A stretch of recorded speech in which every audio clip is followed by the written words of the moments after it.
رب یسر ولا تعسر وتمم بالخیر صلی اللہ علیہ وسلم۔ کہاں سے ہے؟ اچھا، صبر و مرض ہے نا، صبر اور مرض یہ دونوں ایک ساتھ کیوں لیا گیا؟ صبر تو الگ چیز ہے، مرض تو الگ چیز ہے، اس لیے کہ مرض میں صبر کا بہت عمل دخل ہے۔ وہاں پہ ایک امتحان ہے، لوگ تھوڑی سی بات پہ کہہ دیتے ہیں کہ ارے جب دیکھو ہم بیمارے رہا تھے، پتہ نہیں ہم ہی سے کاؤ ہے، ایسی باتیں آ جاتی ہیں۔ تو وہیں پر صبر کا بہت عمل دخل ہے۔ مصائب میں سے، آزمائش میں سے سب بیماری بھی ایک بہت اہم رول ہے۔ تو اسی طرح اسی کو پڑھتے ہیں۔ باب نمبر 3، صبر و مرض۔ جو شخص یہ چاہتا ہے کہ وہ عذاب الہی سے چھوٹ جائے، ثواب و رحمت کو پالے اور جنتی ہو جائے، اسے چاہیے کہ وہ اپنے آپ کو دنیاوی خواہشات سے روکے اور دنیا کے آلام و مصائب پر صبر کرے۔ چنانچہ فرمان الہی ہے وَاللَّهُ يُحِبُّ الصَّابِرِينَ، آل عمران کے آیت نمبر 146۔ کیا ترجمہ؟ اللہ صبر کرنے والوں کو محبوب رکھتا ہے، پسند ہے ایسے لوگ، ہے نا۔ یعنی کہ یہ نہیں کہ اللہ آزمائش میں نہیں ڈالے گا، بلکہ یہ کہ آزمائش میں تو ڈالوں گا میں، اب اس میں دیکھوں گا میں کہ تم اس پہ صبر کرتے ہو کہ نہیں کرتے ہو، اور اشارہ بھی کر دیا صبر کرو گے تو تم میرا محبوب بن جاؤ گے، میرے پسندیدہ بندوں میں تمہارا نام شامل ہو جائے گا۔ اب آئے دیکھیں صبر کی قسمیں۔ صبر کی کئی قسمیں ہیں۔ اللہ کی اطاعت پر صبر کرنا، حرام چیزوں سے رک جانا، تکالیف پر صبر کرنا، اور پہلے صدمے پر صبر کرنا وغیرہ۔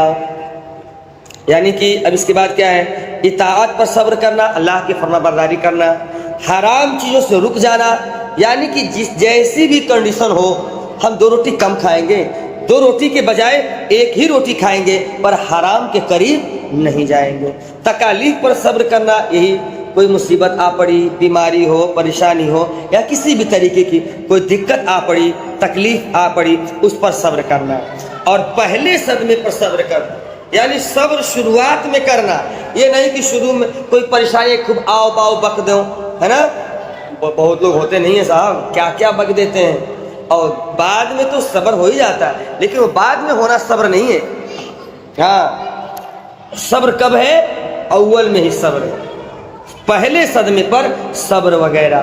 جو شخص عبادت الہی پر صبر کرتا ہے اور ہر وقت عبادت میں محو رہتا ہے، اسے قیامت کے دن اللہ تعالیٰ 300 ایسے درجات عطا فرمائے گا جن میں ہر درجے کا فاصلہ زمین و آسمان کے فاصلے کے برابر ہوگا۔ جو اللہ تبارک و تعالیٰ کے حرام کی ہوئی چیزوں سے صبر کرتا ہے، اسے 600 درجات عطا ہوں گے جن میں ہر درجے کا فاصلہ 7ویں آسمان سے 7ویں زمین کے فاصلے کے برابر ہوگا۔ اور جو مصائب پر صبر کرتا ہے، اسے 700 درجات عطا ہوں گے، ہر درجے کا فاصلہ تحت الثری سے عرش اولا تک کے اولا کے برابر ہوگا۔ سبحان اللہ۔ آپ دیکھیں، ذرا غور کریں، 2-3 چیزوں پر صبر کرنے کا حکم دیا گیا، لیکن دونوں میں کتنا فرق ہے۔ آپ دیکھیں، پہلی بات کیا کہ اگر کوئی عبادت الہی پر صبر کرے تو اسے 300 ایسے درجات ملیں گے کہ ایک درجے سے دوسرے درجے کا جو فاصلہ ہوگا، یہ زمین سے لے کر آسمان تک، عبادت پہ کوئی صبر کرے تو۔ اور اس کے بعد اگر کوئی حرام کی ہوئی چیزوں پہ صبر کرے، یعنی حرام کے قریب نہ جائے، ہم 2 روٹی کے بجائے 1 روٹی کھائیں گے، ہم محل کے بجائے ہم جھوپڑی میں رہیں گے، لیکن ہم حرام کے قریب نہیں جائیں گے، تو پھر اللہ تبارک تعالیٰ پہلی بات یہ کہ درجہ بھی دونا ہو گیا۔ درجہ کتنا دونا ہو گیا؟ وہاں 300 تھا، ابھی کتنا ہو گیا؟ 600۔ اور دونوں کے ڈسٹینس کتنا ہو گیا؟ وہ کمرے کی لمبائی چوڑائی، وہ درجات کی لمبائی چوڑائی کتنی ہو گئی؟ 7ویں آسمان سے 7ویں زمین کے فاصلے کے برابر۔ عبادت الہی پر جب ہم نے صبر کیا تو کتنا ملا؟ 300 درجہ، اور پہلے زمین سے پہلے آسمان تک۔ اور جب حرام سے بچے، اس پر صبر کیا تو کتنا درجہ ملا؟ 600، اس کا ڈبل، اور اس کی چوڑائی کتنی ہو گئی؟ یہ زمین نہیں، 7ویں زمین، وہاں سے شروعات اور 7ویں آسمان تک۔ اب اتنا فاصلہ صرف ایک درجے کا، اور اس طرح کے کتنے درجے ہو جائیں گے؟ 600 درجے ہو جائیں گے۔ اب آگے آئیے مصائب پر، مصیبت پر، آزمائش میں اللہ ڈال دے، بیماری کے طور پہ، اولاد نہ دے کر کے، اولاد دیا اس کا انتقال ہو جائے، مال نہ دے کر کے، مال دیا وہ کہیں نقصان ہو جائے، تمام وغیرہ وغیرہ۔ تو اگر ان مصائب پر اگر کوئی صبر کرتا ہے تب اسے کتنے درجات مل جائیں گے؟ 700۔ اللہ کی عبادت پہ صبر کرے 300، فاصلہ کتنا؟ زمین و آسمان۔ اور اگر مصائب حرام سے پہ صبر کرے تو 600، فاصلہ کتنا؟ 7ویں زمین سے 7ویں آسمان تک۔ اور مصائب پر صبر کرے تو اسے 700 درجات عطا ہوں گے، اور ہر درجے کا فاصلہ تحت الثری سے عرش اولی تک، یعنی بالکل آخری حصہ سے تحت الثری کہتے ہیں، اور عرش اولی سب سے آخری حصے کو کہتے ہیں اونچائی پر۔ ایک کا اتنا فاصلہ ہوگا، اور اس طرح کے کتنے درجات ملیں گے؟ اتنے بگھے کا مالک ہو جاؤ، بتاؤ تو انشاءاللہ ہو جائیں گے۔ لیکن کب؟ جب صبر کریں گے۔ اور صبر میں 3 چیزیں بتائی گئیں، بار بار اسے دیکھ لیجئے، سن لیجئے، پڑھ لیجئے، یاد کر لیجئے تاکہ یاد رہے، یہ ایسے یاد ہو جانی چاہیے۔ ذکر الہی پہ صبر کریں گے 300 درجات، ایک درجے سے دوسرے درجے کی دوری کتنی ہے؟ پہلے آسمان سے دوسرے آسمان۔ اور اگر کوئی حرام کی ہوئی چیزوں سے صبر کرے اسے 600 درجات، ایک درجات سے دوسرے درجات کی چوڑائی کتنا ہے؟ 7ویں زمین سے 7ویں آسمان۔ پھر مصائب پر اگر صبر کرے تو 700 درجے، اور اس کا فاصلہ تحت الثری سے عرش۔ اب آئیے ایک واقعہ سماعت کر لیتے ہیں، حکایت۔ حضرت زکریا علیہ السلام جب یہود کے حملہ کی وجہ سے شہر سے باہر نکلے کہ کہیں روپوش ہو جائیں، یعنی کہیں چھپ جائیں، تو یہود ان کے پیچھے بھاگے، تو آپ نے قریب ایک درخت دیکھ کر اسے کہا، اے درخت مجھے اپنے اندر چھپا لے۔ درخت چر گیا، اپنے آپ ہی پھٹ گیا، اور آپ اس میں روپوش ہو گئے، یعنی کہ چھپ گئے۔ جب یہود وہاں پہنچے تو شیطان نے انہیں ساری بات بتلا کر کہا، اس درخت کو آری سے 2 ٹکڑے کر دو۔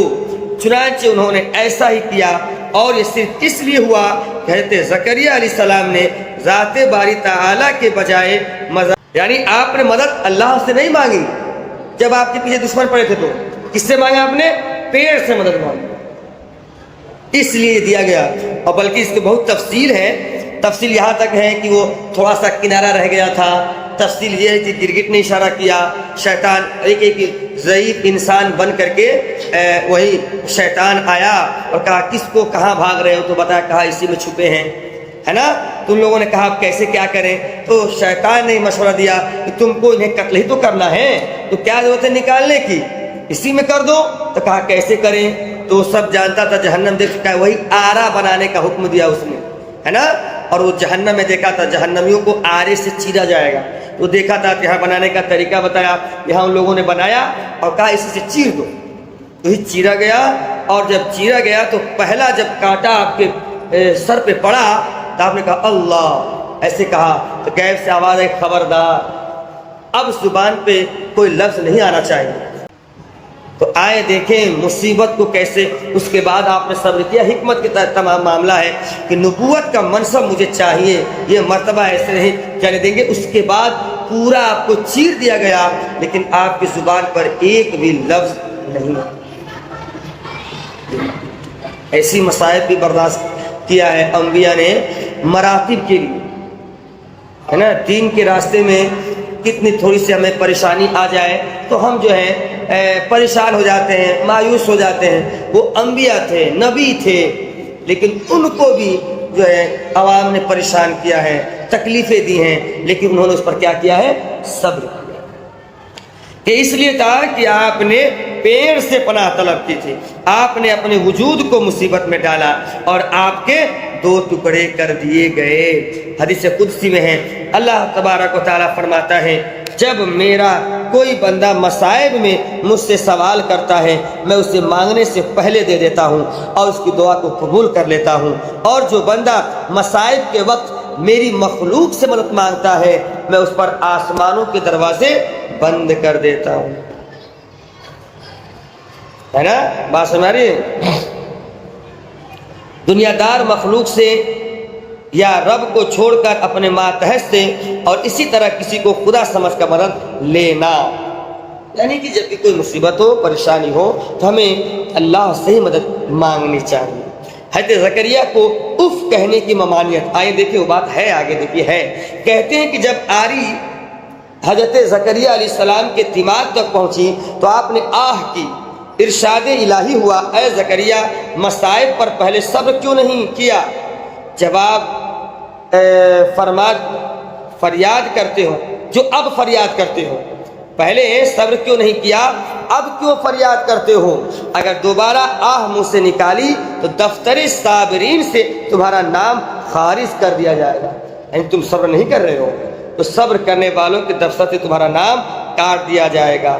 اب نیچے اس کی ڈیٹیل دی ہوئی ہے کہ محب محبوب میں کوئی خوبی محبوب سے جدا نہیں چاہتا، اسی طرح ماں باپ اپنے محبوب فرزند مریض کو تندرست دیکھنا پسند کرتے ہیں، چنانچہ دوا پلاتے وقت یا پرہیز کرانے کے سلسلے میں تلخ الفاظ سے کام لیتے ہیں، دھمکی بھی دیتے ہیں، مثلا اگر نہیں پیے گا تو ہم بولنا بند کر دیں گے وغیرہ، ہے نا، دھمکی دیتے نہیں ہیں، پی لو ورنہ بھی بہت ماریں گے، طرح طرح کی دھمکیاں دیتے ہیں۔ اسی طرح رب نے اپنے ولی دوست میں صبر کی خوبی شہادت کے وصف کے ساتھ دیکھنا پسند فرمائی، اور صبر کی تلقین میں تنبیہ برائے محبت ادا فرمائی۔ یہاں پر جو کہا گیا کہ صبر کیوں نہیں کر رہے ہو، یہاں پر کوئی اور معاملہ نہیں تھا، اور مراتب کو بڑھانا تھا، ہے نا، کہ نبی تو ہے ہی، شہیدوں میں آپ کا شمار ہو جائے اور صبر کرنے والے صابرین میں بھی آپ کا شمار ہو جائے، اس لیے اللہ نے ایسے بات فرمائی۔ دوسری طرف اللہ تعالیٰ کا زکریا علیہ السلام سے یہ فرمانا کہ نام خارج کر دیا جائے گا مشروط ہے، اس طرح حضور نے بھی بارہا فرمایا، مثلا حضور صلی اللہ علیہ وسلم نے اللہ تعالیٰ کی اولاد کی نفی میں فرمایا کہ رب کا ولد ہوتا تو میں سب سے پہلے اس کی عبادت کرتا۔ آقا صلی اللہ علیہ وسلم نے خود کہا ہے کہ اگر رب کا بیٹا ہوتا تو سب سے پہلے میں اس کی عبادت کرتا، تو اگر ہوتا کا مطلب یہ کہ ہے نہیں، ہے ہی نہیں، یہ بتانا ہے۔ اسی طریقے سے وہاں پر یہ ہے کہ خارج کر دیا جائے گا، ایسا نہیں ہے، مطلب ایسا ہوگا ہی نہیں کہ اس کے نبی اور صبر نہ کریں، یہ معاملہ ہے، اس پر بہت زیادہ اعتراض نہ کریں گے، بات کو غلط طریقے سے نہیں کریں گے۔ تو نام تمہارا خارج کر دیا جائے گا۔ تب حضرت نے اپنے ہونٹوں کو بند کر لیا، چیر کر دو ٹکڑے ہو گئے، مگر پھر اف تک نہیں کی۔ اللہ اکبر، صبر اسے کہتے ہیں۔ اب ہم تھوڑی سی بات پہ بے صبرے ہو جاتے ہیں، تھوڑی سی کوئی بار بخار آ جائے، جب دیکھو ہم بخارے رہا، پتہ نہیں کہاں ہوئی گئے، کب ہم ٹھیک ہوں گے، ہم ہی کو جو دیکھو جب دیکھو مصیبت آ پڑی ہوتی ہے۔ حالانکہ جس میں بیماری میں آپ مبتلا ہو اس کے علاج کے لیے آپ کسی اچھے ہاسپٹل میں جائیے، پھر دیکھیے کیسے کیسے لوگ پڑے، کتنے کتنے دنوں سے لوگ پڑے ہوئے اور کتنے پریشانی کے عالم میں پڑے ہوئے۔ اس لیے ہر عقل مند کے لیے ضروری ہے کہ وہ مصائب پر صبر کرے اور حرف شکوہ زبان پر نہ لائے، تاکہ دنیا اور آخرت کے عذاب سے نجات حاصل کر لے، کیونکہ اس دنیا میں مصائب انبیاء علیہ السلام اور اولیاء اللہ ہی پر زیادہ وارد ہوتے ہیں۔ مطلب کیا؟ جو اللہ کے جتنے نیک بندے ہوں گے ان پر زیادہ مصائب ڈالے جائیں گے، ان پر زیادہ آزمائش کا معاملہ ڈالا جائے گا۔ تو اب آپ بتائیے، آپ اللہ والا بننا چاہتے ہو کہ نہیں بننا چاہتے ہو؟ اگر صبر نہیں کر پا رہے ہم، اس کا مطلب ہم جو ہے اللہ کے نیک بندوں میں سے بننا ہی نہیں چاہتے، ہے نا۔ اگر نیک بندہ بننا ہے، مصیبتیں آئیں گی، اس پر صبر کرنا پڑے گا۔ جن کے مرتبے زیادہ ہوں گے، ذمہ داریاں بھی زیادہ ہوں گی۔ اللہ تبارک و تعالیٰ نے حضرت ابراہیم کو خلیل بنایا، دوست فرمایا، دوست، یہ دوست ہے میرا۔ آزمائش دیکھیے، دنیا میں آنے سے پہلے یا دشمن آپ کے پیچھے پڑ گئے، یہ دنیا میں آنے ہی نہ پائے، پھر اس کے بعد اپنے شہر سے نکال دیا گیا، پھر اس کے بعد جو ہے طرح طرح کے معاملات ہوئے، 90 سال تک یا 87 سال تک اولاد سے محروم رکھ کر صبر کرایا گیا، پھر اس کے بعد اولاد دی گئی، کچھ بڑے ہوئے، ابھی 6 مہینے کے غالباً ہوئے آس پاس کے تقریباً، تو کہا گیا سنسان وادی میں لے جا کر چھوڑاؤ، کہاں جہاں اس وقت خانہ کعبہ ہے، اور اس وقت دن میں بھی کوئی اکیلے نہیں جاتا تھا، وہاں پر ایک چھوٹا سا بچہ، ساتھ میں کون؟ عورت،